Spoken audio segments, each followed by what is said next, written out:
Bueno, pues, después de más de un año de buscar y de dar vueltas tratando de decidir qué comprar, por fin compré un carro usado. Los amigos que saben más de esto que yo, bueno, se han burlado, han dicho que fue un disparate, que hice una mala compra, déjà vu, que fue un falta atrás, un retroceso, en fin. Yo le di vueltas y conseguí la justificación o digamos las excusas por fin para decidirme por esto que compré. El punto es que fue bien difícil, tomó más de un año encontrar un carro que pudiera pensar pues, que realmente tiene el kilometraje que indica, no tengo ninguna seguridad aún, que estuviera en el mejor estado posible, que no se viera demasiado jurungado, que no tuviera arneses de cables cortados, que no estuviera en el pésimo estado que estaba la mayoría de los carros que vi, y por fin me decidí a este. Una vez comprado, por supuesto, uno no sabe el historial del carro con precisión, no sabe qué ha podido hacer el dueño anterior con él, qué tal lo mantenía,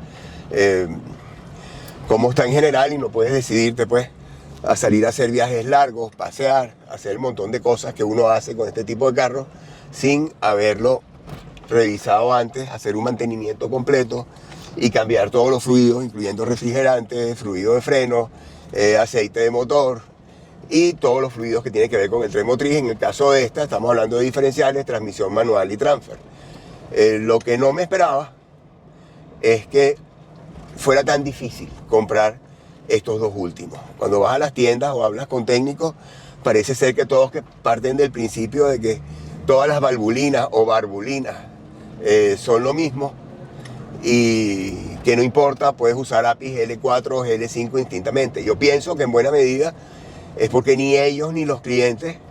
se dan cuenta de la relación entre las fallas que vienen posteriormente a utilizar el fluido incorrecto o el acortamiento de la vida útil de los componentes por la misma razón, debido al tiempo que pasa entre el momento que ponen el fluido que no es y ocurre el problema. Ya con tanto tiempo de por medio no ocurre relación, pero de hecho sí se pueden producir problemas, se pueden producir fallas, mal funcionamiento, funcionamiento no es idóneo o se acorta la vida útil del componente. En fin, vamos a hablar hoy de los aceites para engranajes, bien sea transmisiones manuales, cajas de transferencia, quise decir, o diferenciales, y estamos hablando también de lo que es la clasificación APIs L4, L5, sus diferencias, por qué no se pueden usar indistintamente unos y otros, y por supuesto cuando hay que cambiarlo, y algunos aspectos técnicos de los que nos gusta hablar. Vamos entonces a recordar lo que es lubricación, que en este contexto y de la forma más sencilla posible no es más que el control de la fricción y el desgaste entre partes lubricadas, interponiendo para ello una película reductora del roce entre las piezas. Esa película, según la aplicación o la necesidad, puede ser fluida, sólida o plástica. Recordando también los roles de la lubricación, tenemos que estos son reducir la fricción, lo mismo que roce, como habíamos dicho, prevenir el desgaste, proteger de la corrosión, controlar la temperatura y la contaminación en el componente. Tengamos presente, como ya hemos dicho antes, que el lubricante al desplazarse, o el aceite al desplazarse por el componente, va arrastrando, va recogiendo y arrastrando consigo partículas y contaminantes para dejarlos al final en un filtro, si el equipo cuenta con uno, o dejándolo caer, digamos, en las partes más bajas del equipo, aislándolo del resto de la operación. Así como hay diferentes mecanismos y diferentes sistemas que requieren lubricarse, que requieren ser lubricados, la lubricación se da de diferentes maneras, que conocemos como regímenes de lubricación. Conocer el régimen de lubricación en el que trabaja un componente es fundamental para determinar la viscosidad y el tipo de lubricante que vamos a usar. Básicamente, en realidad hay tres límites, hay tres diferentes tipos de régimen de lubricación. Tenemos límite, mixta y de película completa. Para describirnos vamos a venir para acá y vamos a aprovechar este material, digamos, de soporte para facilitar la explicación. Al mismo tiempo voy a poner, cuando edite, en los espacios que me queden libres a un lado u otro, imágenes o clipsitos de video que soporten lo que estoy diciendo y faciliten la comprensión Y les recuerdo, como hemos dicho muchas veces, que una ventaja de ver este tipo de información en un video es la posibilidad de detenerlo, retroceder, volver a escuchar lo que se dice, ver con más paciencia o con más calma lo que hay en la pizarra, que de paso utilizo para que haya un apoyo visual a todo lo que se está diciendo. Vamos entonces a entrar en el tema de los regímenes de lubricación. En primer lugar, tenemos lo que se conoce como lubricación límite, que es el caso cuando la película de lubricante que se interpone entre las partes es más pequeña, es más delgada que las asperezas o rugosidades entre las piezas. Vamos a apoyarnos de momento para ver mejor los regímenes de lubricación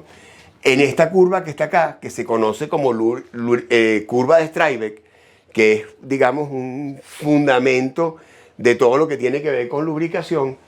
y la vamos a apoyar con esta otra gráfica adicional de soporte. En la curva de Strybeck, el eje de las ordenadas, vamos a representar el coeficiente de fricción, y en el eje de las abscisas vamos a tener Zn sobre P, que digamos que es una variable que comprende la viscosidad del lubricante, la velocidad con que se desplazan las piezas y la carga a la que están sometidas.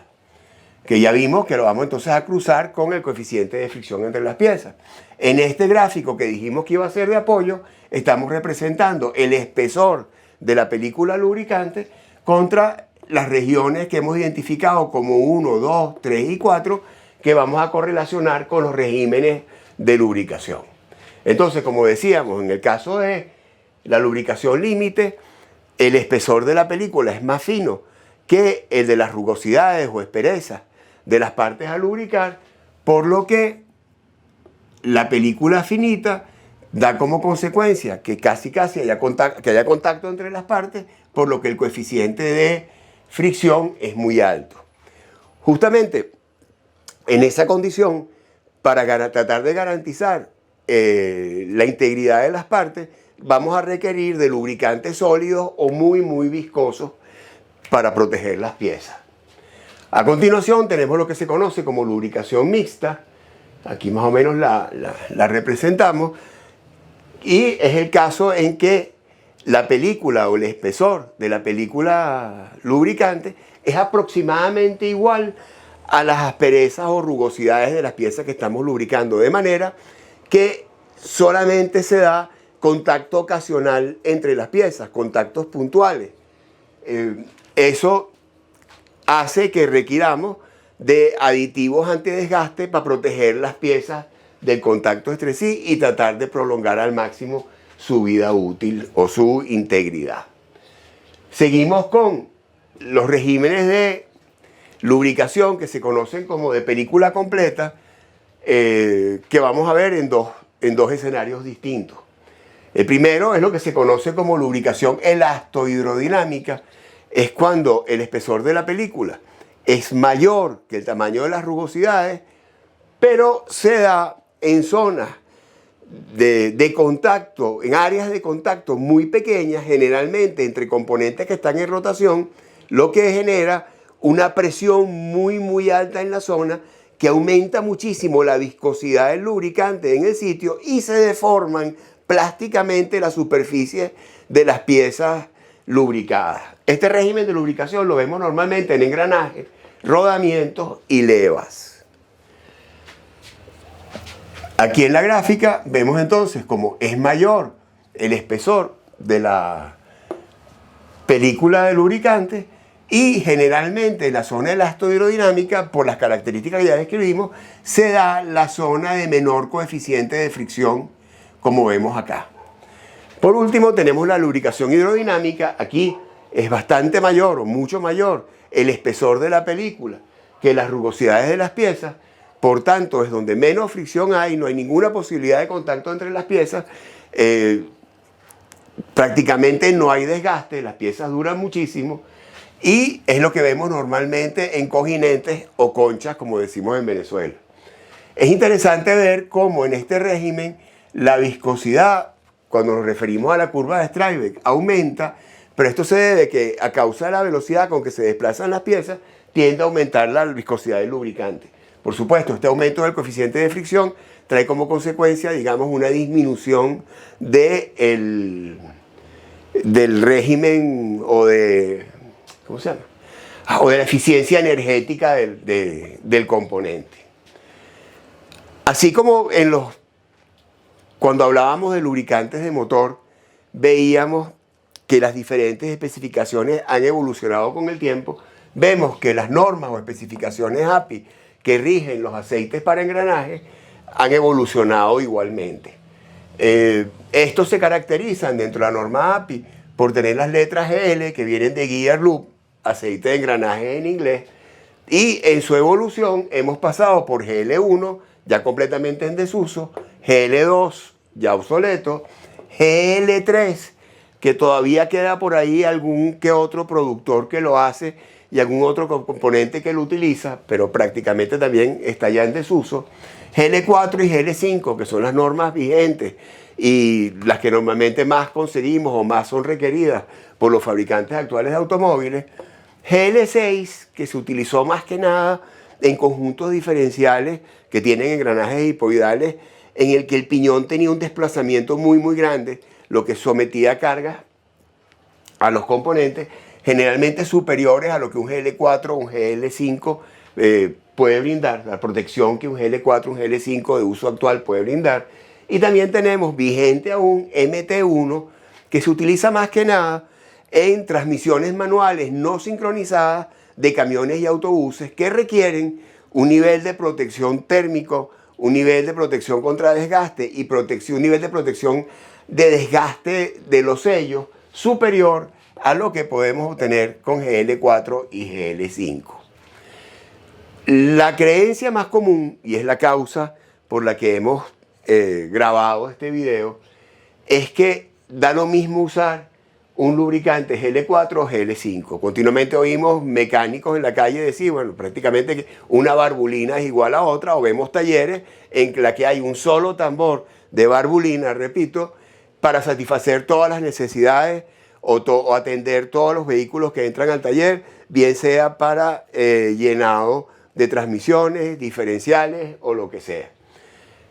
Pienso que en buena medida, como decía en la introducción, eso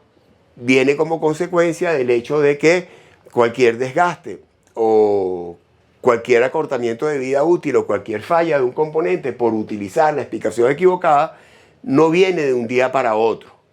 Por tanto, para el momento que se ven las consecuencias, ni el mecánico que utilizó el aceite incorrecto, ni el cliente que sufre las consecuencias relaciona el uso o el cambio de este aceite con la falla posterior del componente, o se da cuenta siquiera que el componente puede haber durado mucho más de lo que duró.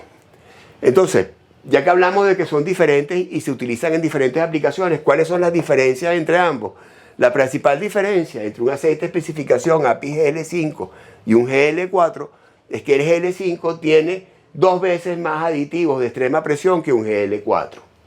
En consecuencia de eso, un GL4 se utiliza generalmente en engranajes rectos y helicoidales que están sometidos a cargas más moderadas, por eso tiene menos aditivos de extrema presión, en transmisiones manuales y en transejes. Hay que estar consciente también de que esa menor carga de aditivos de extrema presión va a tender a afectar menos los componentes hechos de metales amarillos como sincronizadores. Por metales amarillos conocemos las aleaciones que contienen cobre, como bronce y latón. Las vemos, como ya dije, en sincronizadores de transmisiones manuales y que son atacados bastante agresivamente por el fósforo y el azufre, que son los principales componentes de los aditivos de extrema presión. Por otro lado, GL5 lo utilizamos primordialmente en engranajes hipoidales que están sometidos a cargas mucho más elevadas que los que lubricamos con GL4 o los que encontramos en engranajes rectos y helicoidales. Normalmente se usan en diferenciales, que son componentes donde no hay los componentes hechos de metales amarillos, por lo tanto no existe la susceptibilidad al ataque de los aditivos de extrema presión y no estamos tan limitados en cuanto a su uso. Ahora, ¿qué son los aditivos de extrema presión que tanto hemos nombrado? Ya vimos lo que era limitación, el régimen de lubricación límite y mixto. Sabemos, por tanto, que donde hay, digamos, contacto entre las partes, requerimos de aditivos que ayuden con la lubricación. Para eso, lo ideal es contar con algo que forme una barrera o una capa de protección entre las piezas que queremos lubricar. Eso lo conseguimos, y ya hemos hablado de esto en otros videos, con estructuras de este tipo, en la que tenemos una sección polar que es atraída por el aceite y una sección no polar, perdón, vamos despacio. Una sección polar que es atraída por el metal y una sección no polar que es atraída por el aceite. Esto, al estar disuelto o estar suspendido en el aceite, tiende a formar una capa, como vemos aquí, se va acumulando en el metal, formando esa barrera protectora. En este dibujito que vemos acá, vemos más o menos cómo es la estructura de ese tipo de barrera. Encontramos al zinc y al fósforo, al azufre y al fósforo, que siempre nombramos cuando hablamos de aditivos de extrema presión. Vemos que la capa suele tener un espesor entre 50 y 150 nanómetros, y vemos aquí metido el azufre. Cuando hablamos de azufre, hablamos de fósforo y hablamos de zinc, nos viene a la memoria inmediatamente el ZDDP, del cual hemos hablado en el pasado, que es el aditivo antidesgaste que vemos más comúnmente en todos los componentes. Vemos entonces que los aditivos antidesgaste forman una capa de sacrificio que, cuando las piezas trabajan, tiende a ser arrastrada en lugar del metal al operar las piezas, y que los aditivos de extrema presión son más activos químicamente. Aquí vemos cómo el azufre se integra activamente con el metal, químicamente se enlaza fuertemente a él y crea, junto con los fosfatos, esa barrera de protección que requerimos. Hay un fenómeno que se da con los aditivos de extrema presión, que durante los contactos de las piezas, una pequeña parte del metal es arrastrado junto con la barrera de sacrificio digamos, en los puntos más altos, en las superficiales del metal, lo que da por resultado un efecto de pulido. Por ahí deben estar viendo un videíto que ilustra mejor esto que lo que yo estoy haciendo, ¿verdad? Con lo cual, el aditivo de extrema presión actúa cambiando el acabado de la superficie lubricada y da como efecto, lo que ya decía, un efecto de pulido de las piezas. Muy importante, y vamos a recalcar esto nuevamente: el azufre y el fósforo interactúan con los metales amarillos, que son los que tienen aleación de cobre. Ya dijimos que los aditivos de extrema presión, por efecto de presión y alta temperatura, el azufre reacciona y se integra mucho con el metal. Químicamente se alea con el metal, de manera que en los metales amarillos, cuando hay roce y se desprende la barrera de sacrificio cumpliendo su función, arrastra consigo parte del metal, y ahí es donde vemos el desgaste y lo que llamamos ataque de los aditivos de extrema presión a los metales amarillos. ¿Cómo sabemos o cómo determinamos la compatibilidad de un lubricante o de los aditivos de extrema presión de un lubricante con estos metales amarillos? Para eso tenemos el estándar ASTM de 130, que consiste en sumergir una laminita de cobre en una muestra de aceite a 40 grados centígrados y a 100 grados centígrados durante un tiempo, y lo comparamos con una tabla de referencia que estoy poniendo por aquí. Comparamos cómo quedó la laminita de cobre con el diagrama o con las imágenes de la tabla de referencia. En general, todo lo que esté por debajo de 1B en esta tabla se considera que no es compatible y no debe ser usado ese aditivo en un componente que tenga metales amarillos. Cuando hablamos de lubricantes de motores,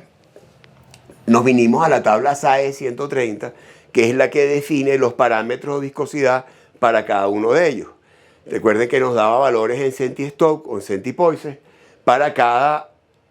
valor de viscosidad que vemos. El equivalente de la tabla SAE J300 de aceites de motor para aceites de engranaje es la tabla SAE J306. Y vemos, cuando las comparamos, al cotejarlas, caemos en cuenta de que las viscosidades no son iguales. Es decir, cuando vemos la tabla J306 y vemos un aceite SAE 90 de engranaje, nos damos cuenta que su viscosidad, los valores de viscosidad que le corresponden, son los que tendría un aceite SAE 50 de motor. Entonces, en apariencia, que podíamos creer que el aceite de engranaje es más viscoso cuando veamos SAE 90 y en realidad equivale a lo que sería un SAE 50 de motor. Esto puede ser engañoso. De la misma manera, y por poner otro ejemplo, un SAE 85W en la tabla 306, cuando vemos los valores de viscosidad que lo caracterizan, nos damos cuenta que cae dentro del rango en el que estaría entre los rangos de un aceite 30 y un aceite 40 de motor. Los transejes. Los transejes, por su construcción, pueden representar dificultades adicionales al momento de seleccionar el lubricante adecuado. Sabemos que en un transeje, dependiendo del tipo, podemos tener los componentes de la transmisión manual y el diferencial, todos en un mismo conjunto, compartiendo un mismo espacio y compartiendo el mismo lubricante. Esto supone una dificultad para satisfacer las necesidades del diferencial que necesita los aditivos de extrema presión por el diseño hipoidal de sus engranajes, que requiere que le brinda un lubricante SAE GL5, API, perdón, GL5, y por el otro lado tenemos la parte del componente que es la transmisión manual, que por sus metales amarillos requiere de las características de un lubricante API GL4. Vemos hoy en día muchas marcas que en el envase indican que son compatibles simultáneamente con API GL4 y GL5, y también vemos, queriendo dar a entender lo mismo, algunos lubricantes que dicen que hablan de una especificación GL4 Plus. Mientras investigaba para hacer este video, contacté a través de su página web algunos fabricantes de lubricantes y la verdad que solamente tuve una respuesta relativamente concreta y a tiempo de la gente de Liquimol Alemania, que me dijo, sin dar demasiados detalles, pienso yo que para proteger sus secretos comerciales, que ellos lograban suministrar algunos lubricantes que satisfacen los requerimientos de API GL4 y GL5 al mismo tiempo, porque sustituyen los elementos como el azufre y el fósforo por otros que cumplen funciones análogas o reducen mucho su cantidad, con lo cual no hay riesgo a los metales amarillos, al tiempo que el aceite satisface, digamos, los requisitos de extrema presión de un GL5. Por otro lado, tenemos los GL4, que supongo que la explica GL4 Plus, que supongo que la explicación es la misma. Al respecto, solamente voy a decir que queda a criterio de cada quien aceptar esto como válido o ceñirse estrictamente al GL4 o GL5, que digamos que es lo más ortodoxo según la Asociación Norteamericana del Petróleo, que es quien rige estas especificaciones. De la misma manera, en el caso de GL4, aplica lo anterior, y además hay que tomar en cuenta que cuando buscamos las especificaciones API, este GL4 no existe o no está considerado. De todas maneras, como suelo hacer, abajo en los comentarios les voy a dar el enlace a la página de API, donde está la descripción de todas las especificaciones como cultura general y para que confirmen ese hecho. Adicionalmente tenemos el caso, sobre todo nosotros los usuarios de vehículos 4x4, en que existen transfer y cajas de transferencia que usan sincronizadores. Por lo tanto, habría que considerar que deberían usar lubricantes API GL4. En todo caso, tanto en el caso de los transejes como los diferenciales, tenemos que pensar que quien diseñó el componente tuvo en cuenta durante la fase de diseño las diferentes especificaciones de lubricantes disponibles, por lo tanto, lo tomó en cuenta para escoger el lubricante ideal y ajustar su diseño a él. Así que, como siempre decimos, lo lógico es apuntar o dirigirnos al manual de propietario del vehículo. Y si no lo tenemos, de repente a las páginas web de los fabricantes de lubricantes para ver cuál es el lubricante específico o ideal recomendado para nuestras cajas de transferencia. Vamos ahora con los diferenciales de deslizamiento limitado, que no son tan comunes, pero les recuerdo que son aquellos diferenciales que tienen conjuntos de embragues, generalmente multidisco, que se emplean al cerrarse para garantizar la transmisión pareja de torque a ambas ruedas en el mismo eje. El problema aquí surge en el momento de aplicación, que si no es suave, si no es fluida, digamos, ¿verdad?, no es progresiva, no es suficientemente progresiva, ese cierre de los embragues puede producir vibraciones que, aparte de ser incómodas, pueden ser dañinas para el componente. Eso se combate proveyendo lubricantes de engranaje que tienen modificadores de viscosidad que hacen más suave el acoplamiento de los componentes del embrague y habilitan esas vibraciones o esos traqueteos que se sienten en el conjunto diferencial. Por tanto, el que tenga en su carro diferenciales de deslizamiento limitado debería fijarse en que, aparte de la especificación correcta, que generalmente será un GL5, en el envase diga que es apto para diferenciales de deslizamiento limitado porque cuenta con estos aditivos modificadores de viscosidad. A pesar de que hay quienes dicen que no es necesario cambiar el aceite o cambiar el lubricante de engranaje en los componentes que ya mencionamos, es decir, transmisiones manuales, cajas de transferencia y diferenciales, la realidad es que sí. Aunque estos lubricantes no están sometidos,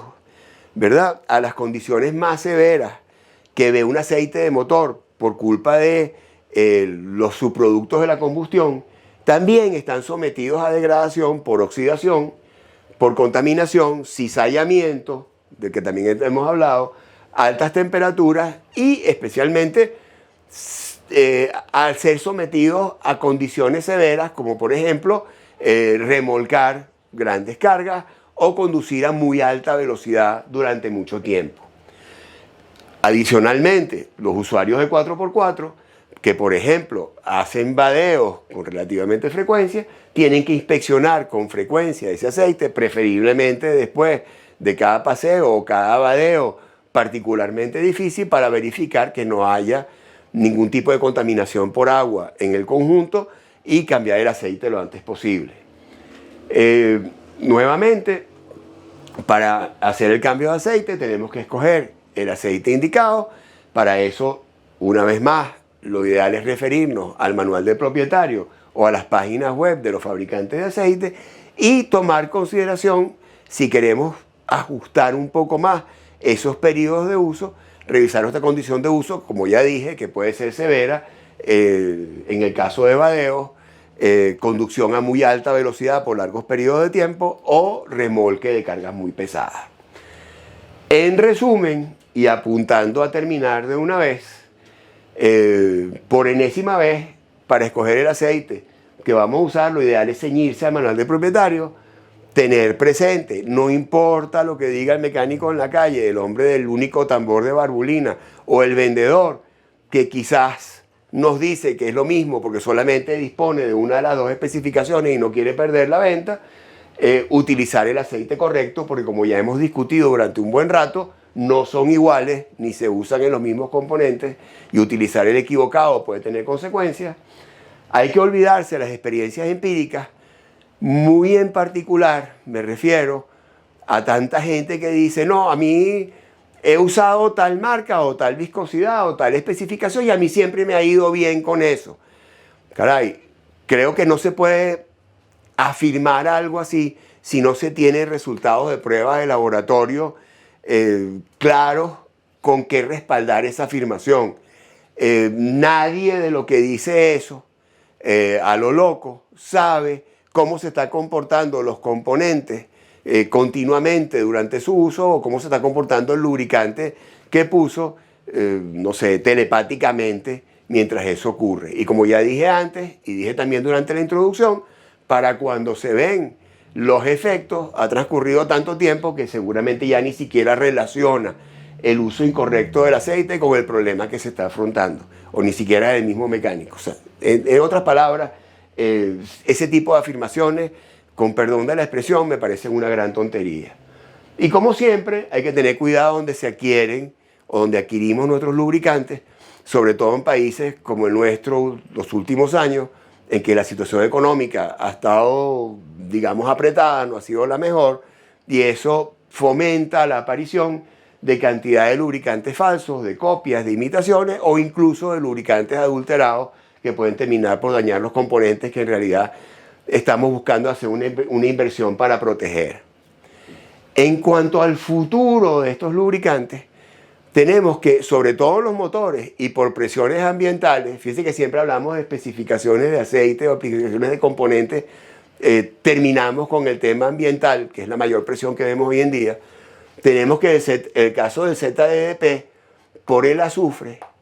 es criminal, o sea, ataca los sistemas de posttratamiento de gases, por lo cual ha empezado un proceso de desfase en toda la industria, y eso incluye los aceites de engranaje. Se ha empezado a buscar la manera de desfasar su uso, de ir eliminando su uso, a pesar de que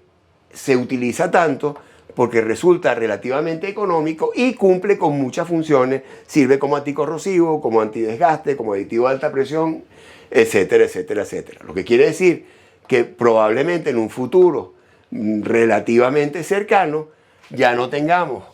que escoger entre diferentes especificaciones, sino que tengamos lubricantes GL5